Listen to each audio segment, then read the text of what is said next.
amigos telespectadores, amigas telespectadoras da TV Máquina Brasil.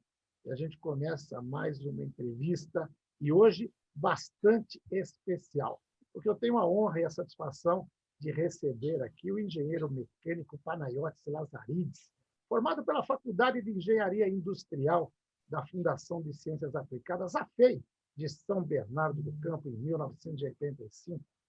É presidente da LZA Engenharia, empresa especializada em desenvolvimento de projetos de instalações elétricas, hidráulicas, utilidades e ar-condicionado para empreendimentos corporativos, industriais e áreas técnicas de missão crítica.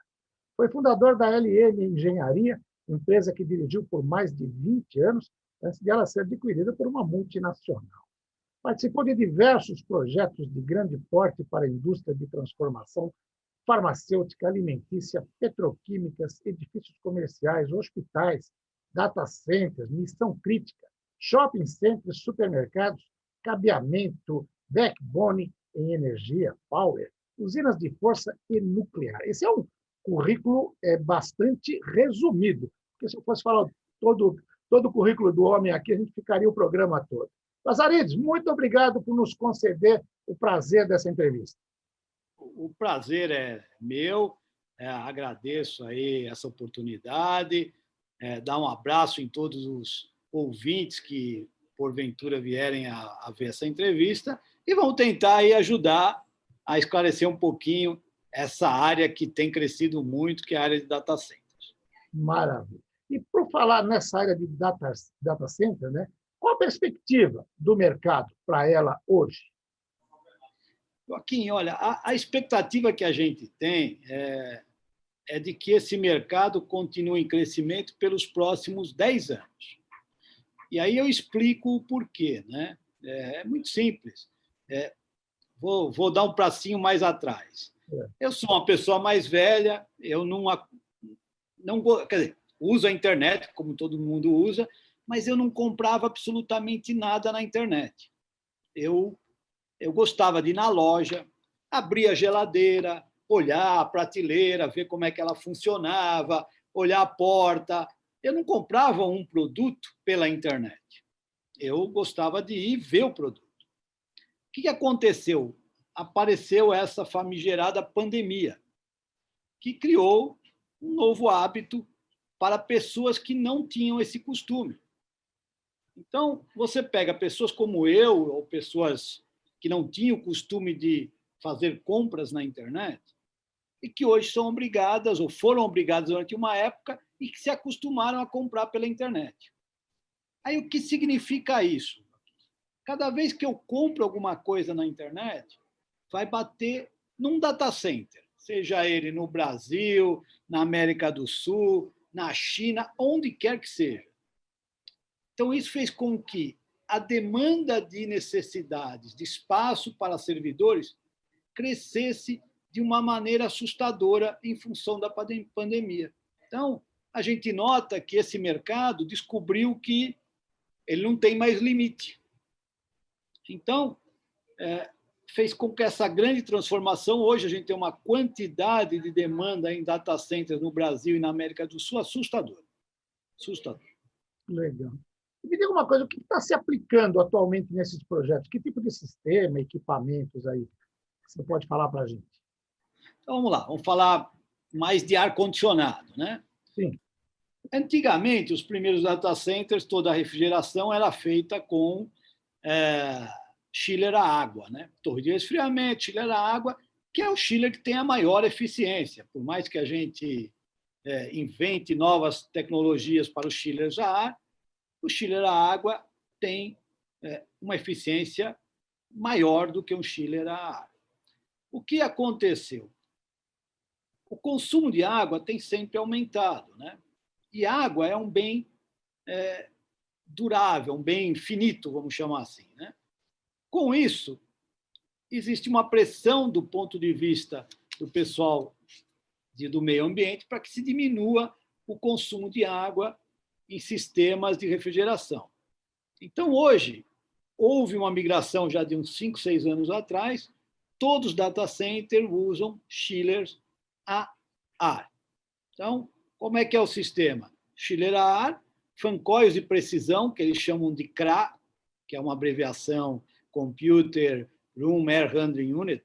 Então, com os fancóis de precisão que se usa dentro do data center e insuflamento pelo piso.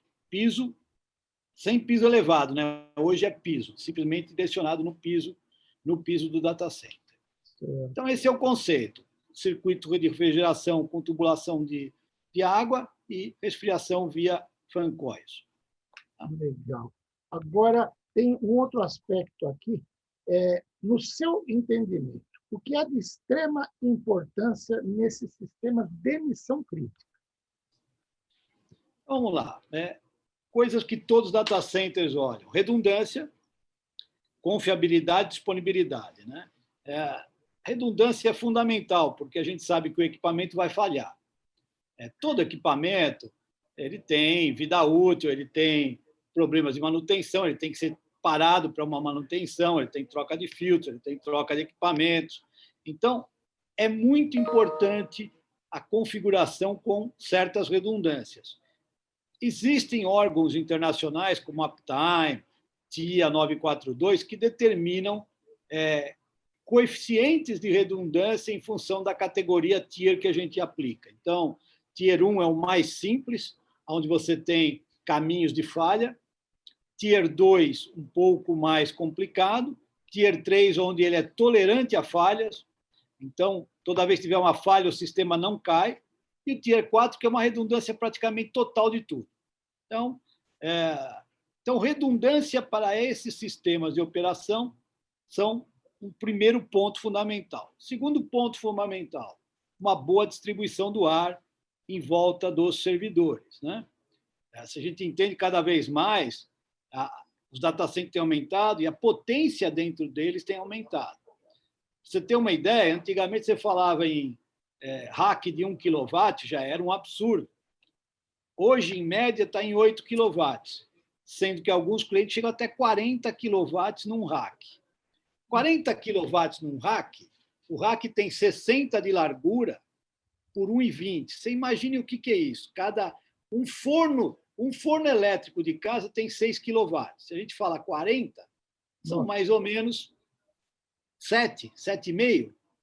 Então, a gente tem 7,5 fornos ligados à potência máxima e tendo que ser condicionado a 23, 24 graus. Então, imagine.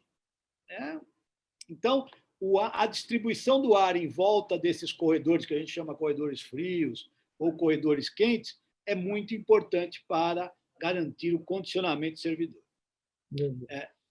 Além disso, a questão de redundância. Redundância não só nos equipamentos, mas na água gelada. Então, é muito comum você ver tanques de termoacumulação de água suficiente para rodar alguns minutos. Por quê? Quando eu tenho uma falta de energia que vai acontecer, a concessionária vai cair, meu gerador entra, mas nesse momento o chiller parou. Hoje tem chillers que tem partida mais rápida, né? Mas mesmo assim, ele vai demorar, pelo ciclo interno dele, 30 segundos, 1 minuto, 2, 3 minutos, dependendo do fabricante do equipamento. Com essa potência de 10 kW, 20 kW num rack, se eu ficar 10 ou 20 segundos, eu vou ter um superaquecimento de temperatura nesse rack. Então, esse tanque de termoacumulação, que normalmente é dimensionado para 6, 7 minutos, não mais que isso, é para dar aquela folga no sistema até que o chiller parta e comece a produzir água gelada. Meu Deus. Você falou nos próximos 10 anos, do começo da entrevista. Sim. Se a gente pensar em termos de futuro, o que deve mudar nas soluções para data center? Aqui é uma pergunta muito difícil de ser respondida de bate-pronto. E explico o porquê. Né? A gente pensa o seguinte, né? A gente tenta fazer um projeto de um data center que vai ter uma vida útil de 15, 20 anos. O shell, né? Vamos chamar assim. O servidor que vai ser ocupado, que vai estar dentro desse data center, ele muda de tecnologia há 1 ano e meio. O software que está dentro desse servidor muda a tecnologia em 6, 9 meses. Então, você tem que projetar alguma coisa que tem que durar 20 anos, só que nesses 20 anos, o sistema de servidor vai mudar umas 12, 13 vezes e o software dele, que vai afetar o servidor, vai mudar umas 30.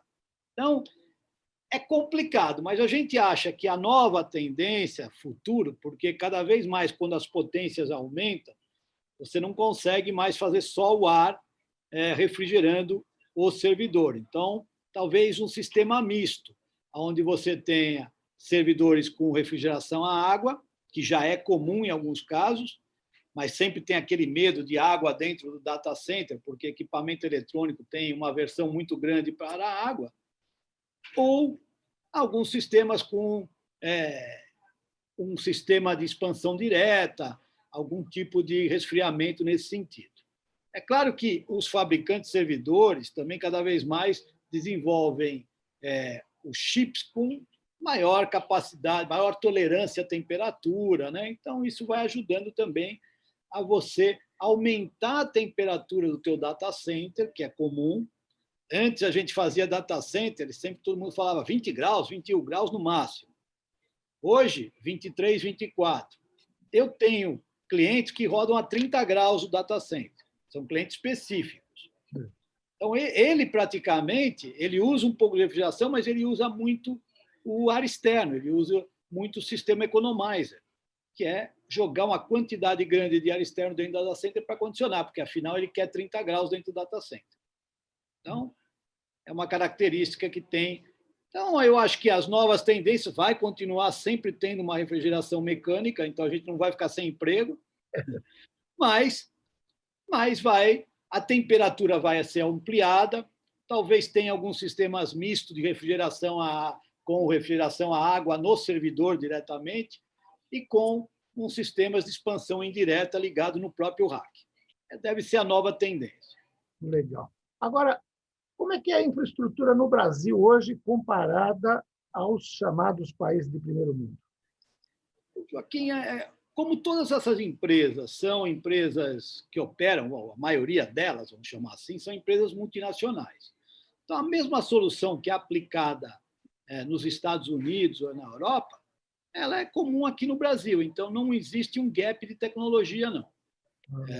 As mesmas soluções para um data center comercial que são aplicadas lá fora são aplicadas aqui. Existe, claro, as novas tendências. Então, você pega clientes como Google, como Apple, faz, vou fazer um data center na Islândia para fazer refrigeração com a parte térmica do país. Tudo bem, ou vou fazer um data center no fundo do mar. Mas isso são data centers de pesquisa específico para desenvolvimento até de produtos que depois vão ser usados no dia a dia. Porque esses data centers eles não se pagam, né? São data centers mais de pesquisa. Mas, em termos de tecnologia, é exatamente a mesma tecnologia que você aplica nos Estados Unidos ou na Europa, você está aplicando no Brasil. Algumas vezes é uma questão de custo, né? Um produto novo que é lançado, quando lançaram o chiller de mancais magnéticos. Claro, apareceu primeiro lá porque era mais barato, né? Mas ele rapidamente chega no Brasil. É um ano, não passa disso. Então, não tem muito gap de tecnologia. Maravilha. Azarizes, eu ficaria aqui mais uma hora conversando, porque é uma aula para a gente, mas, infelizmente, o tempo de televisão é implacável. A gente vai voltar a falar mais vezes. Muito obrigado por essa entrevista e até a próxima, hein? Sucesso e muito obrigado pela oportunidade. O engenheiro mecânico Panayotis Lazaridis, da LZA, falou com você aqui na TV Máquina Brasil.